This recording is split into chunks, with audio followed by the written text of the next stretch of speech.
he didn't respond to Cena the way I thought he should have. I thought he should have punched Cena right in his mouth and shown Cena, believe that.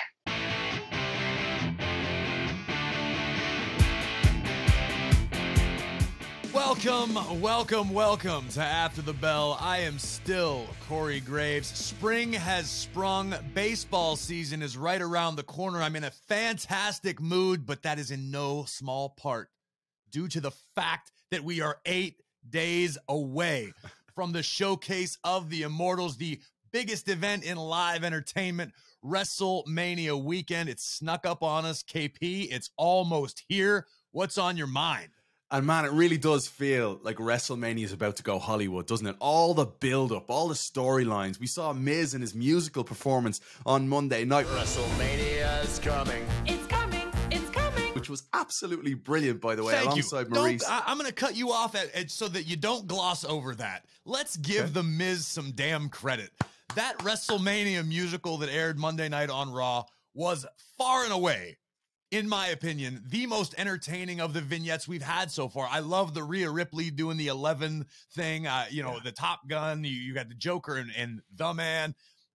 Tons of great moments, but The Miz and his musical really stole the show. Like, I actually watched it on social media after Raw and again the next day, and I just laughed. I've sent it to people. It's very, very entertaining. So hats off, Miz. He's already earning his paycheck as the host of WrestleMania. Yeah, you used the word versatile last week when we were talking about Otis. When you talk about The Miz, I mean, pick someone who could be a WWE superstar, a two-time Grand Slam champion in WWE, and say, you know what, why don't you go and host WrestleMania 2 nights? What are we talking, 90,000 fans at SoFi Stadium? And yet there's not a doubt in my mind that he's going to nail it. I have no idea what they actually have planned for the event itself, where Miz will be the official host, but it made me hope for a little bit more of this. I'm a sucker for old school Hollywood. Not modern day, not necessarily 2023 Los Angeles and everything Hollywood that comes with it. I like the old school, the days of yore with the larger-than-life characters, which Miz fits the bill perfectly. The way he and Maurice were dressed, it looked like they could have been in the 1950s or 60s or any generation of old school Hollywood. That era always fascinates me, and I really, truly hope that's what Miz brings forward this next weekend.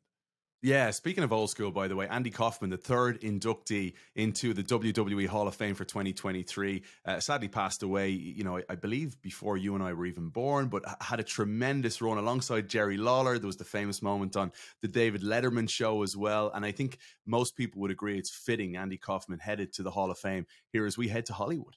It is fitting, and Andy Kaufman's a guy whose legacy will live on long beyond any of all of us, but I think he's a guy who didn't get his flowers, at risk of using a phrase that's gotten way too overused lately. Give them their flowers. But Andy Kaufman, I don't think was truly appreciated until way too late. I mean, I didn't realize what a genius he was until even after Jim Carrey made the Man on the Moon movie. And there were some documentaries. I think Netflix was the one that did the documentary about him, the in-depth, where I got to learn about Tony Clifton and what a mad genius Andy Kaufman truly was. So better late than never, but I think it's going to be really cool. It's going to be a cool moment at the WWE Hall of Fame ceremony, no doubt about it. Yeah, it was one thing we talked about on Monday. And what was, for me, Gravy, I don't know if you'll agree with me on this one. It felt like a little bit of a landscape shifting night on Monday, right? All things considered, you think about Rhea Ripley, who looks so unbelievably dominant right now. And she goes and takes care of Bayley, who's a Grand Slam champion in WWE, one of the 4 horsewomen, one of the greatest to ever do it in the women's locker room. And Rhea does that ahead of WrestleMania against Charlotte Flair. Then you think about Seth Rollins. We've talked about Seth, ad nauseum. We've waxed lyrical about Seth for all the right reasons about how he is at the top of the game right now. Yet he was flattened once more by the steel hand of Logan Paul. The tag team picture right now, Corey, there feels like there's a shift here. The longest reigning tag team in WWE history were on the outside looking in at KO and Sami Zayn, who were united once more. And then, to top it all off, talking about dropping the mic, it was Roman Reigns who had to drop the mic and leave the ring, and he looked absolutely furious at the end of Monday Night Raw because he was outdone by Cody Rhodes just a few days before WrestleMania. Do you agree with me that as we approach the showcase of the Immortals, this felt like a landscape-shifting moment? I would say I do agree with you to an extent, and I would say that you've maybe taken it just a hair too far. I don't think the landscape has shifted yet, but there were definitely some megastars knocking on the door. I agree with you completely about Rhea Ripley. She made a strong statement against a top-tier talent in Bayley. Seth Rollins and Logan Paul, we don't have a ton of time to get into this today, but Logan Paul, in a matter of weeks, yet again, has proven that he belongs. My takeaway from Monday's segment was, when it comes down to in the ring, Seth Rollins is still untouchable. When Seth double-legged Logan was all over him, there was separation created, and Logan still has that secret weapon, that one lucky punch. Never mind the fact that his fist may or may not be titanium enforced, enhanced, surgically repaired, whatever that may be. He left Rollins laying again. The world is going to be talking, I think, about both of those guys in the wake of WrestleMania. Who will they be talking about as the winner? That remains to be seen. I'm excited for it. But you mentioned Cody and Roman. This is the marquee match. Yes, WrestleMania weekend is 2 nights, but historically speaking, there's always been one true, in its classic sense, main event, right? Last year, it was the biggest WrestleMania match of all time. It was Brock Lesnar. It was Roman Reigns. We knew it was going to be the last thing everybody saw. It was going to be what everybody talked about. It could have the longest lasting effect. The last segment we saw on Monday Night Raw was Cody verbally sparring with the Tribal Chief. And man, if you were watching that and you didn't have goosebumps on 2 or 3 different occasions, you don't love this business. Seriously. And that was all encompassing. What stands out to me, though, when you weigh this matchup against WrestleMania main events in the past, is it's truly too hard to call. And I'm not saying this from a perspective of a guy who is paid to hype. That's what we do. We talk about it on here all the time. How do we sell this? How do we hype this? How do we, as broadcasters, as announcers, get the WWE fans more excited than the talent already has? We don't need to worry about that with Cody and Roman. But in the past, there's always been not necessarily a sentimental favorite, but the main events of WrestleMania have never really been that incredibly hard to pick. When you step back and you look at the landscape, you realize, okay, so-and-so has been the top guy for so long. They've had their run, or maybe they're losing a little bit of steam. Maybe a little bit of the shine is off the diamond. Not always. There have been exceptions, which I know that the social media world loves to live for the exceptions, so they can say, at WWE Graves, you're wrong. What about this time? If you're upset, I'm not talking about that time. Okay. I like the subtle Twitter plug, by the way. Yeah, that's right. See, I'm a pro, KP. Sliding it in there. This year, as we approach WrestleMania, on the road to WrestleMania, both main event competitors seem to still be on an upward trajectory in their careers. Yes, Cody Rhodes has talked about his return, and Cody's been the sentimental favorite. Nobody's going to be upset if Cody Rhodes wins at WrestleMania, save for the Bloodline. Right? I mean, I don't think anybody is really going to be truly heartbroken from a fan's perspective. Cody's put in the work. Cody's story has been told. Cody is in the right place at the right time and appears to be the right guy. But versus years past, where you've got this up-and-coming challenger, this guy who's got to overcome the odds to make it to the mountaintop, you've also got the Tribal Chief, Roman Reigns, who in no way, shape, or form has lost any of his luster. Roman, I would argue, has continued to ramp up his production. Roman Reigns is still a television ratings draw. Roman Reigns is a live event tickets draw. Roman Reigns is what he says he is when he says he is box office. That is an indisputable fact. You can look at the numbers. When Roman's on TV, the numbers are higher. When Roman's in your town, there are more tickets sold. When Roman's on the Today Show, people tune in. No matter what Reigns does, he is thriving as the face of sports entertainment. And I say that specifically bigger than WWE, because we are the industry standard. We are the industry leader. Everything that comes along is in the wake of what Roman Reigns is doing right now. We have 2 stars. One is already the megastar, Roman Reigns, right? Established. The Tribal Chief, the head of the table.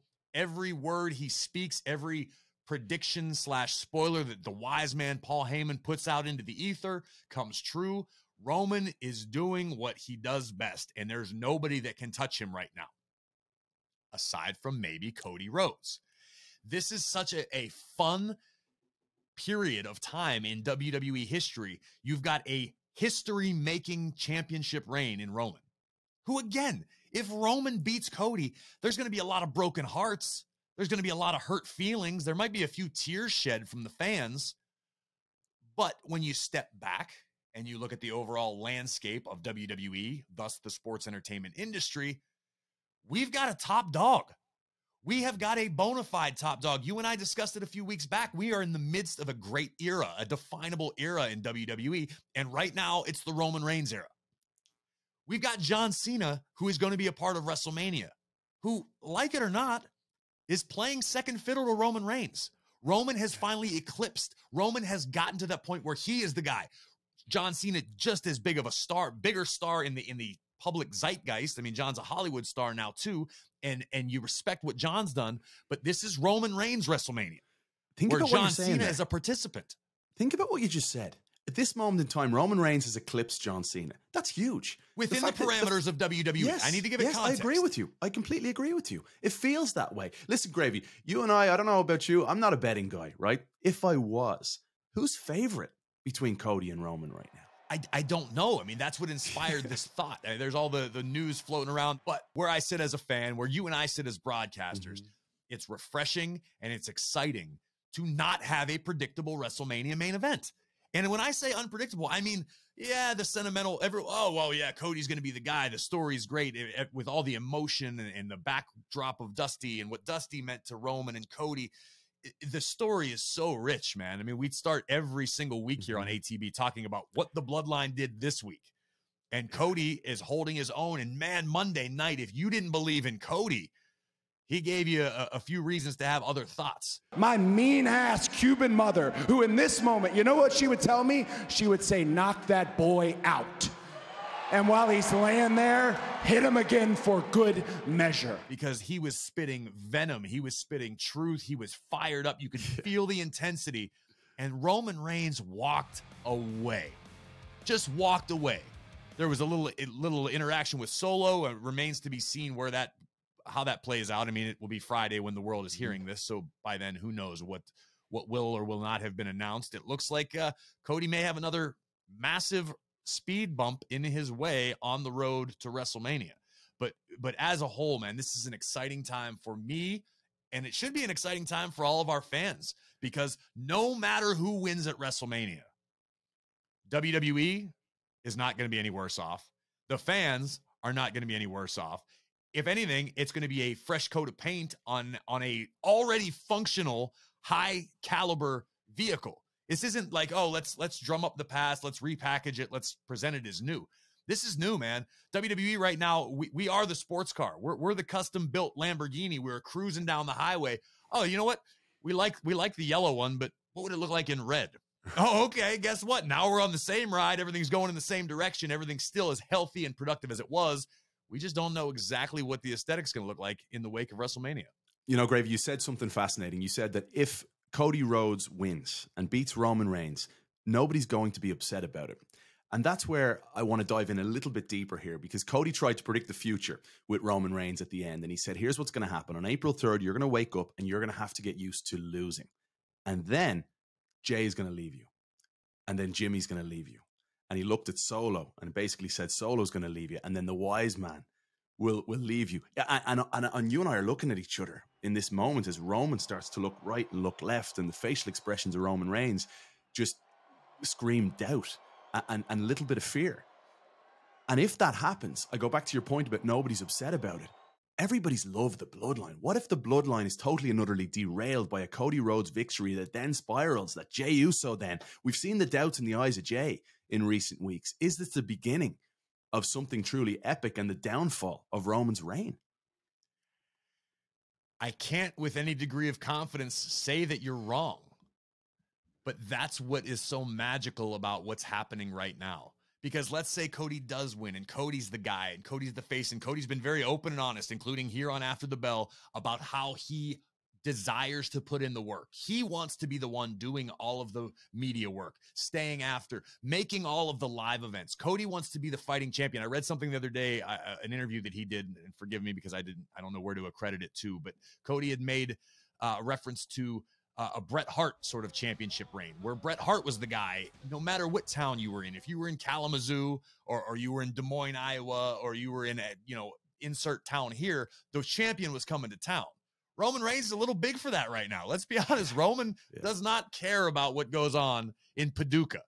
Roman is going to make the big shows. Where's Roman's going to go Paducah? where the money is. Paducah is in Illinois, I believe, or Kentucky. I Okay. can't remember. It's a real Yeah. place, I swear. Paducah. That's where Ricochet's from. It's where's Ricochet from? Kentucky? Come on, somebody help me Paducah, out. is it Wisconsin? No, it's not Wisconsin, you derelict. You're out of control. I love Wisconsin. Well, I good. love- Maybe hey. someday WrestleMania. There. Thank you, Alex. Our esteemed producer saved me from going insane. Paducah is, in fact, in Kentucky. It's the hometown of Ricochet, who will take part in the WrestleMania Showcase Fatal 4-Way. And KP, moments ago, as we were wrapping our discussion on the Bloodline and the WrestleMania main event, you referenced the wise man, Paul Heyman. Paul Heyman has made an indelible mark on the careers of almost too many superstars to name, perhaps none more so than the man who will be our guest momentarily as he prepares for arguably the largest clash to go down WrestleMania weekend in SoFi Stadium. They're going to reinforce the ring. Maybe they should reinforce the stadium itself. It's going to be big. The man who will lead the Nigerian Giant into battle with the Beast when Omos battles Brock Lesnar. Here is the advocate of sorts for the Giant himself, none other than MVP. MVP, first things first, welcome to After the Bell. I know you're a busy man, so we always appreciate your time.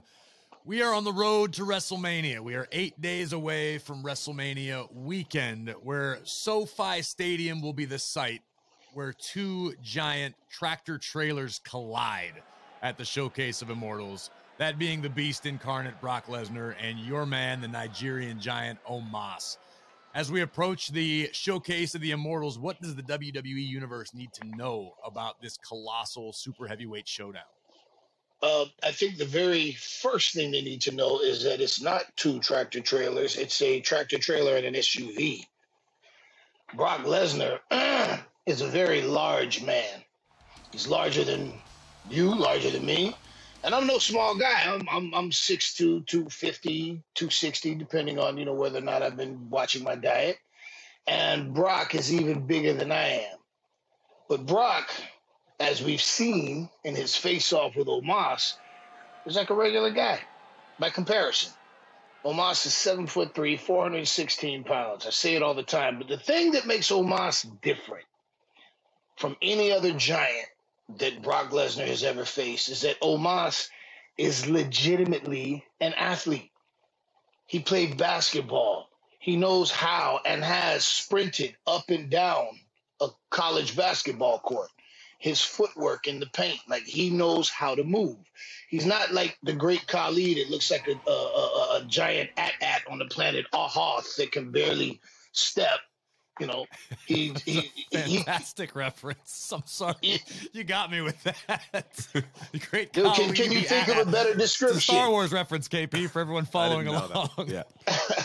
No Yeah, clue. yeah. Go watch Return of the Jedi or The Empire Strikes Back rather, and watch the Invasion Force. You'll see these giant invasion. They walk just like Khali, and it's just as easy to knock them over too. So when I see people compare Omos to Big Show or Khali, and Big Show was an athlete, granted, Sure. like Big Show, Right. but Omos is bigger than the Big Show. Significant. And let me make this very clear: in shape, Big Show, because there are two Big Shows. Right. There was out of shape, angry Big Show, who was close to 500 pounds, but he was 7 feet tall. And then there was in shape Big Show, who was 150 pounds less, who could move, Yes, sir. but he wasn't as big and strong as as Omos.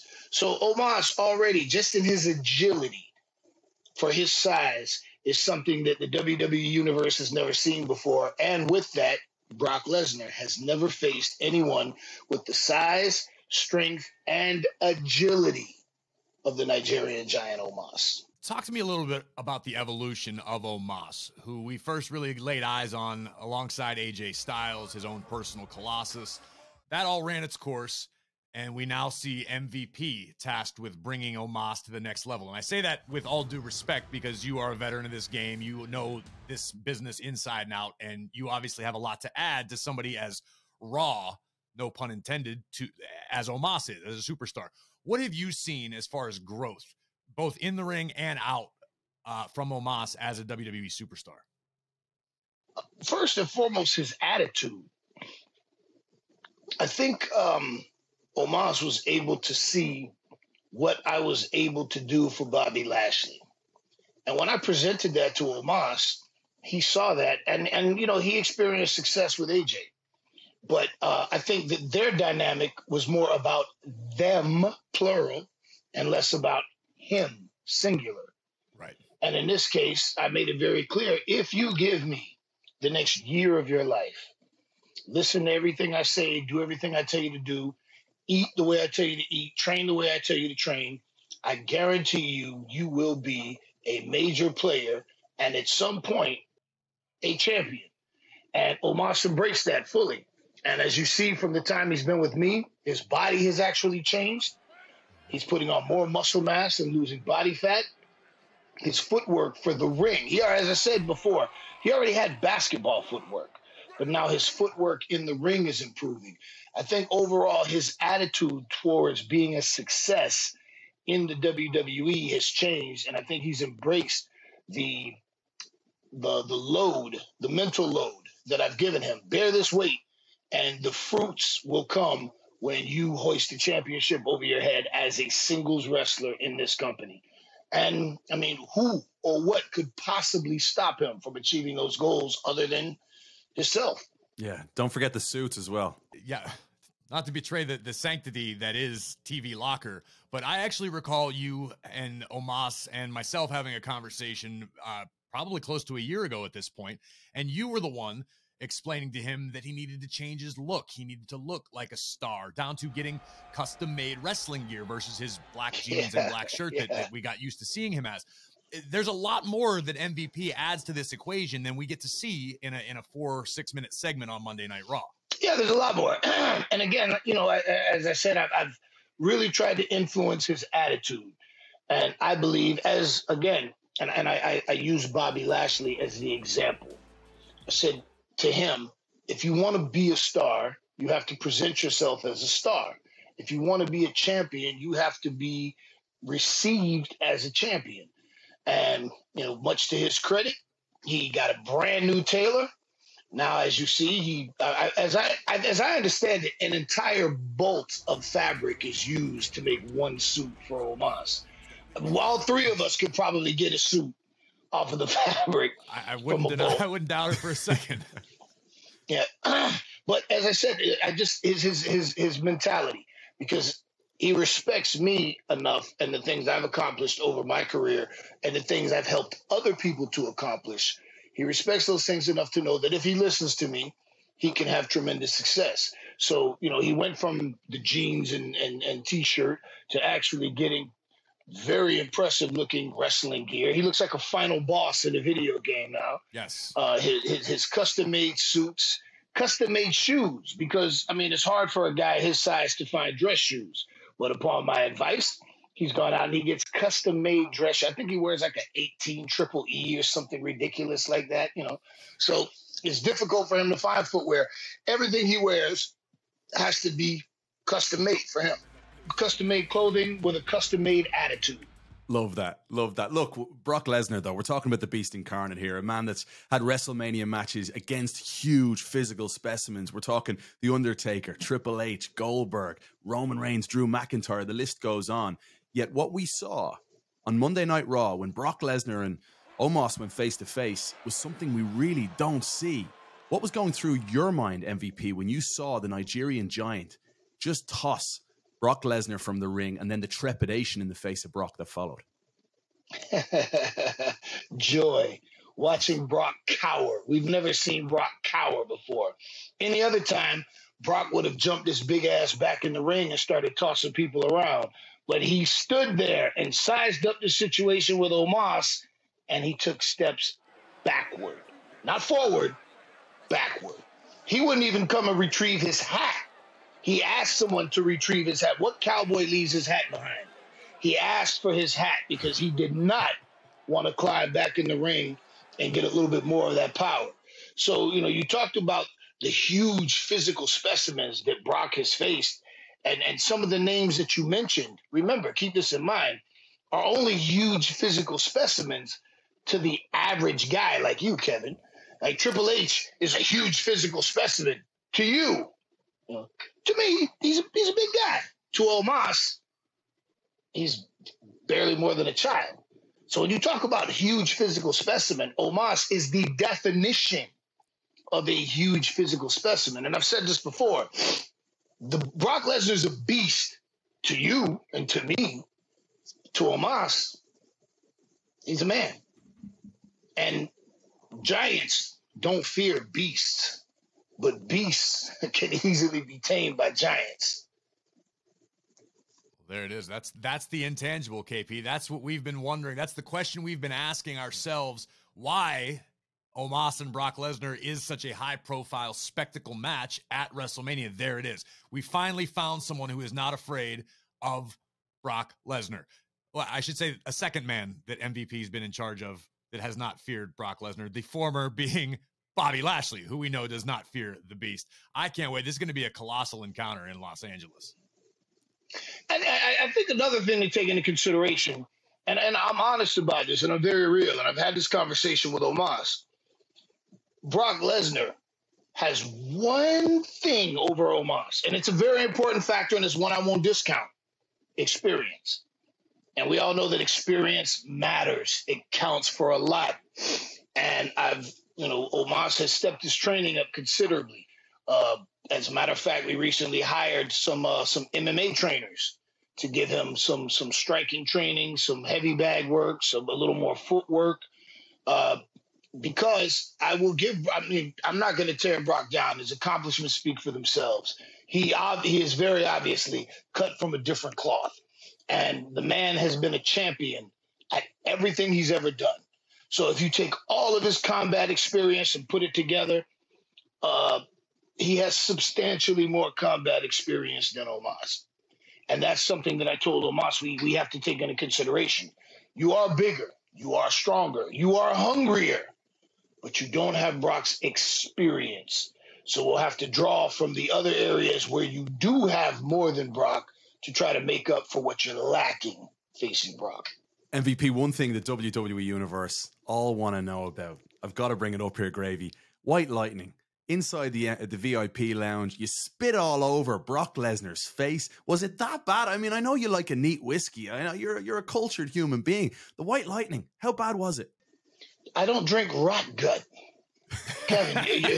That stuff was like just grain alcohol, and I felt like you could still taste the oil or whatever lubrication they use for the metal, and it was disgusting. You know, I like a single malt scotch old enough to order itself. You know, give me something 20 to 21 years. You know, I'm a man of culture. I'm refined. I offered Brock champagne, and he pulled out rot gut. That's the stuff you use to clean metal. You know, I was actually insulted that he would offer me such disgusting. I don't even know. Rot gut is the best way I can describe it. But, you know, Brock, he's a farmer. He has no class. He has no culture. You know, he plays in dirt. He grew up on farms, running around in his bare feet, playing with manure. And, you know, to Brock, that's a good time. To me, you know, give me a proper single malt, man. You know, you know what I'm talking about, Kevin. Yeah. I mean, you lack the culture and refinement that I do, but you are Irish, so you know a little something about drinking proper spirits. I'm not going to argue with that. I'd love to have one with you right now, but you brought up experience and how invaluable it can be at any level in this game. I want to pivot for a second to another matchup that has the world buzzing, and I know you, as a man of culture, follow closely all things that go on under the WWE umbrella and beyond. Seth Rollins, Logan Paul. On paper, Rollins has a enormous experience advantage, yet we've seen 2 times now Logan Paul knock Seth Rollins clean out in the middle of the ring. We saw what Logan Paul did versus Roman Reigns. While he wasn't able to unseat the tribal chief, still pushed the man to the limits. Logan Paul has not delivered the goods each and every time we've seen him. How do you see this matchup playing out at the Showcase of the Immortals? I say this, the only reason that Logan Paul was able to do those things is because his opponents didn't take him seriously. He came in serious, committed, and put the work in. And his opponents went, yeah, okay, this guy, whatever. So they didn't take him seriously enough. And that's why he was able to take Roman Reigns to any sort of legitimate competition. And, you know, Seth likes to play around and joke around, and he doesn't take things seriously. And I'm pretty sure that he didn't take Logan Paul seriously. However, in this situation, Seth Rollins is he's one of my favorite people to watch. I respect his accomplishments a great deal, his approach to the game, and I know that he will not allow himself to be embarrassed by anybody with the last name Paul on the WrestleMania stage.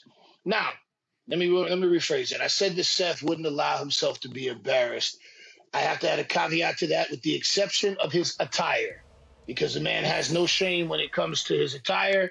So potentially, no, you know, and he wouldn't even be embarrassed with the things he wears. You can't embarrass the man. So That's right. My suspicion is that this time he will come prepared so as not to overlook Logan Paul and will not allow himself to be embarrassed on the grandest stage of them all. But let me say this real quick. Oh, well, go ahead, because I want to talk about a match that intrigues me way more than that one. Please. I was Way going to more. run through the card. Your fingerprints are seemingly all over the card in different capacities. So where's your mind at with this? The match that I am most looking forward to is Bianca versus Asuka. The EST versus the Empress.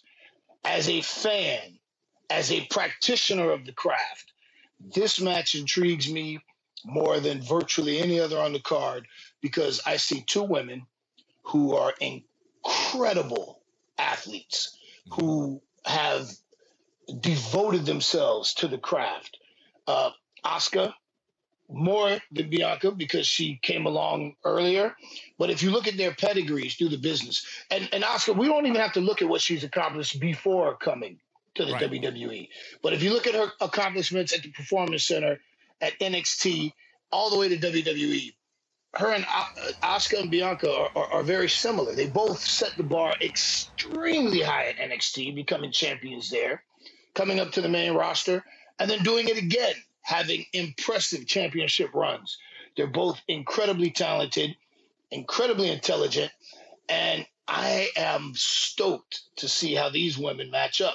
And I remember seeing Bianca versus Sasha Banks in that main event several years ago. Mhm. And I remember watching that and thinking that was one of the most impressive matchups I'd ever seen. Gender be damned, male or Yes. female. Those two women showed me something that blew me away, and I'm expecting to see that again with Asuka and Bianca. And I don't think that Bianca will be fazed by Asuka's psychological warfare. But by the same token, I want to see how Asuka is able to deal with the very noticeable physical attributes of Bianca, her strength and power and athleticism. The only thing that concerns me in this matchup is that mist. Missed. That's Hey, the and X factor. Muda's getting inducted on that Friday. I mean, we may need a little You know, homage, you know? Yeah, man. Yeah. So I agree with you. I did an interview recently. I'm not entirely sure where it's even going to air. Something within WWE, probably a video package or something, about this matchup and how, to me, it has the physical attributes to almost redefine what a women's main event is capable of. When you take into consideration Bianca's physical ability, Asuka's heavily influenced Japanese style, that strong, stiff, strike-heavy style, with Bianca and her just pure athleticism, there's nothing physically that Bianca Belair can't do. I have a feeling, I'll agree with you, everything you just said thus far, Pete, and I'll take you one step further and say I think this matchup may redefine what it means to have a main event at WrestleMania, gender be damned. I have to agree with you. Just the potential for one of the greatest matches we've ever seen is there, and the EST versus the Empress. I want to see that match, and I will be there, popcorn in hand, completely committed to it. And P, Bianca, of course, just very recently surpassed your record as the longest reigning black WWE champion. Now, Bianca, approaching a year as Raw Women's Champion, may break Becky Lynch's record then. Just a month later, if she gets to, I believe it's May 6th, she'll equal Becky Lynch's for the longest reigning Raw Women's Champion. But what did it mean to you to see Bianca surpass your record as the longest reigning black champion in WWE? I've had a lot of growth over the last few years, so my maturity has come into play where I can tell you that once upon a time, I probably would have had some sour grapes about it, and I would have said, yeah, well, I mean, she hasn't had to face the people that I had to face and my title defenses and whatnot. But I have to say that Bianca Belair, the EST, has earned my respect, and I can say nothing. I congratulated her online. I'm very proud of her and her accomplishments, and I'm very happy to see her do it. And I hope that she goes on to break Becky Lynch's record. As a matter of fact, I hope that her reign matches Roman Reigns and she becomes a record-breaking, record-setting women's champion. She's classy in every conceivable way. Classy, talented. She's devoted herself to the craft. I have nothing but respect for Bianca Belair. I agree with you wholeheartedly, and it's not that far out of the realm of possibility. I mean, it seems like we're well on our way. Another matchup that you have a bit of a fingerprint on, whether you know it or not, is another marquee matchup for WrestleMania weekend, that being John Cena versus Austin Theory. And the reason I'm going to bring this up is we had Theory on the show last week, and he spoke to the fact that you are one of the superstars backstage that has imparted a great deal of wisdom on him. As he approaches the biggest matchup of his life. And let's be honest, it doesn't get much bigger in this business, period, than battling John Cena at WrestleMania. What have you imparted, without revealing any secrets, on Austin Theory to help him on this path? Did Austin Theory tell you about when we met for the first time? Did he bring that up? He did not reveal that, no. So let me tell you, because this is a very interesting story. Several years ago, I forget exactly when, 5-6 years ago, maybe a little longer. I forget exactly when, but I was in McDonough, Georgia, and I was visiting with a good friend of ours, David Batista. He was there shooting Guardians of the Galaxy, and I was hanging out with him, and we went to the gym, and we were training. And this good-looking, fit teenage kid comes up to me and says, "Hey, you're MVP, right?" Look, yeah. He goes, "Hey, man, I just wanted to tell you, I'm a wrestling fan, and I started training in wrestling school, and I'm going to be like you. I'm going to do what you did. I'm going to the wrestle. I'm going to go wrestle for the WWE." And I looked at him. I'm like, you're a good-looking kid. You look fit. You've been hitting the weights, obviously. I said, whatever you've been doing, keep doing it. Train hard, dedicate yourself, and one day you could very well be there. Fast forward, he comes up to me after he's already, made it to the main roster. He comes up and says, "Hey, man, we met a long time ago." And at this point, I'd already kind of taken a liking to him. And he reminded me of that meeting at the Gold's Gym in McDonough, Georgia. And I actually remembered, because that moment he explained, I'm like, "Yeah, I remember that." He said, "Yeah, you were training with Dave Batista." I said, "You were the kid that came up to me when I was at the desk getting a smoothie. I remember that." So we had that meeting then, and all these years later, he's standing in front of me telling me, "Remember when I told you I would be here?" Yeah, I do remember that. So having said that, my respect for Austin Theory's drive, his devotion, his dedication is immeasurable. His aptitude is off the charts. You tell him something one time, and you see the correction applied.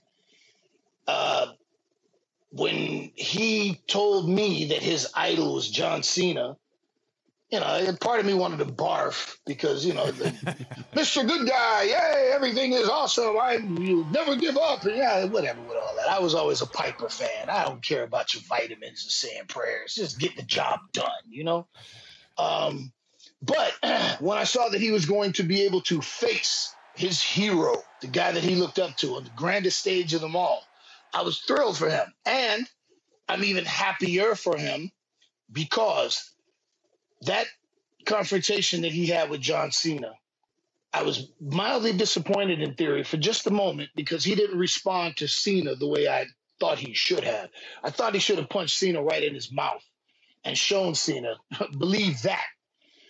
But what Cena obviously doesn't know is that Theory is that kid who walked up to me in McDonough, Georgia and said, I'm going to be in the WWE. So obviously Cena doesn't know that kid. He believed in himself enough to go from a gym to the grandest stage of them all to face one of the greatest stars, if not some would say the greatest star the WWE has ever produced. And Theory told me that Cena was going to regret that promo, that he was going to eat those words, and he told me that he was going to beat John Cena at WrestleMania. After talking to that kid, that 16, 17-year-old kid in McDonough, and seeing what that kid has accomplished, John Cena is going to lose to that kid. Sounds like I'm not the only believer in this world, KP. Straight from MVP himself, man. Theory has called his shot, put in the work, and we could be watching history unfold in SoFi Stadium next week. P, I don't have a whole lot of time left. We got to get out of here. I know we're all busy here. Everything is looking brilliant in the world of MVP on the road to WrestleMania. You've got the Omos match. You've got your fingerprints on different things. One thing I know is not going to your liking as a man of culture, as a man who has put in his time in this business. And that is while the rest of the WWE universe is celebrating with elation the release of WWE 2K23, which is the best version of the game that has ever existed, top-notch from start to finish. I did a lot of work on the voiceovers. Obviously, Michael Cole and Byron and I doing commentary. The graphics, everything's been overhauled. Everything's better than it's ever been, living up to the phrase even stronger. But MVP, with got a the legitimate exception of, excuse me for just a moment. Uh-oh. I went to the thrift store the other day, and I bought this tie. I think I paid 75 cents for this tie at the thrift store. And even this tie has, like, you know, some striping to it. So I think I'm going to go to JCPenney. Does JCPenney still exist? It still exists, I think. Does it? Okay. I'm going to go to one of those discount stores that poor people shop at, and I'm going to buy an off-the-rack suit that looks somewhat like that ridiculous suit, and I'm going to put this ridiculous 75-cent tie on. I don't know who at 2K I upset. At the WWE games, I don't know whose parking lot, whose parking space I took. I don't know whose girlfriend I may have stolen away, or I don't know, but somebody there has zero respect for me and my accomplishments. Kevin, have you ever, as a matter of fact, I often come to you and discuss your pocket square because you always have a pocket square. Have either of you gentlemen ever seen me in a cheap off-the-rack suit? Never, not once. Have either of you gentlemen ever seen me without a pocket square? Never. Hell no. Never. Without a lapel pin, a flower lapel. Have you ever seen? No, not once. Never. That whoever those game developers are, they have a personal issue with me because it looks like they put my head on top of Paul Heyman's body in the cheapest possible suit anybody could find. What did I do? I just want to know to the game developers at 2K. What did I do? Unfortunately, I apologize. I'm sorry. We don't have the answers to that, unfortunately, for you, P. But I will do this. I can commiserate with you in the sense that while my video game rendering I'm okay with, I may be the worst action figure that Mattel has ever produced, in that they quite literally took my head and put it on the indefinable announcer body, complete with a 3-button suit with all 3 buttons buttoned. No. As a matter of fact, I think one of our producers, we were chatting before because I may need this prop. Sean, are you around? Are you on the call? He has a Corey Graves action figure readily available. And I want you to look at this atrocity, P. Oh, no. Not only am I about 60 pounds heavier than I've ever been in my life. Look at that. No pocket square, no pattern. That's look, I may not be. A 3-button suit with all 3 buttons buttoned? All buttons. That's never even been a thing. That's sacrilegious. Oh my God, that's So listen. excuse me. I'm feeling sick right now. Give me just a moment. P, I can't do any more than reach out to those connections I have at WWE 2K, and I can voice your concerns for you. But in the meantime, I will be commiserating, and you and I will make it our missions to right the wrongs of 2K and Mattel as the two best dressed, most disrespected superstars in the history of merchandise. That we share, because and you know what, to those watching, we are constantly we share the TV locker room. That's where our base, and I am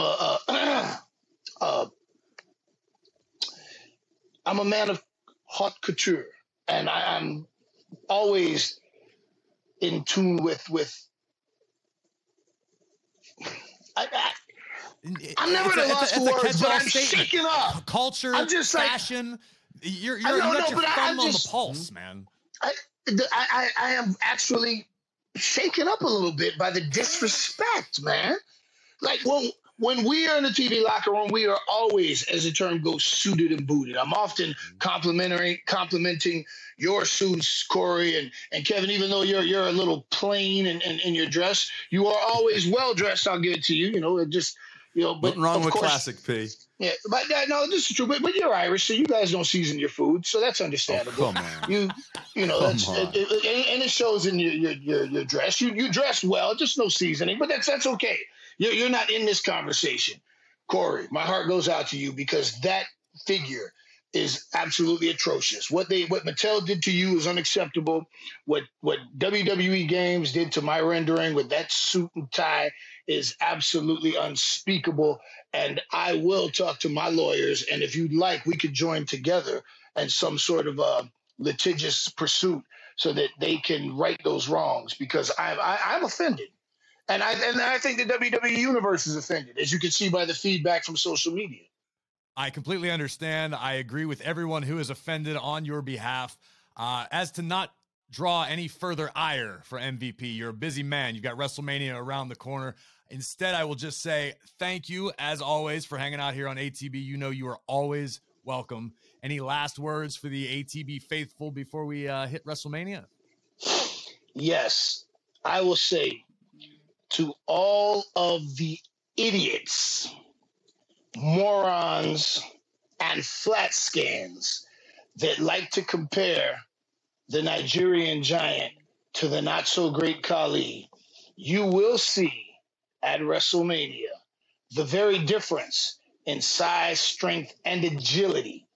My Giant, Omos, is the greatest Giant ever to grace the WWE ring. And you can put Andre in that, because Andre doesn't have the agility, size, and strength that Omos has. Brock Lesnar doesn't fear any man, but he will learn to fear a giant at WrestleMania. There it is. We can't wait to watch the carnage unfold. We will be back next week. Make sure you're following us in the process at After the Bell WWE on Twitter, Instagram, and Facebook. You can find me at WWE Graves. You can find KP at Kev_Egan. MVP, where can the ATB fans find you on social media? They can find him at Marshall's picking up a new tie. Yeah. Oh, there we go. There we go. I am on Twitter and Instagram at the 305 MVP. That's where you can find me. Don't bother to say hello. Just keep it moving. There we go. Listen for free wherever you get your podcast. Just search After the Bell and hit the follow button so you never miss an episode. Full episodes of ATB will be on WWE's official YouTube channel every Monday, so make sure you check it out there. Get eyes on what all this is about. Episodes will post wherever you usually get your podcasts on Friday. You know that by now. And then the episode will be available the following Monday in video form. And we'll be back next week with more wisdom, more vitriol, and a very special WWE WrestleMania edition of WWE After the Bell. Like what you hear? Catch full episodes of After the Bell wherever you get your podcasts. Follow us now and never miss an episode.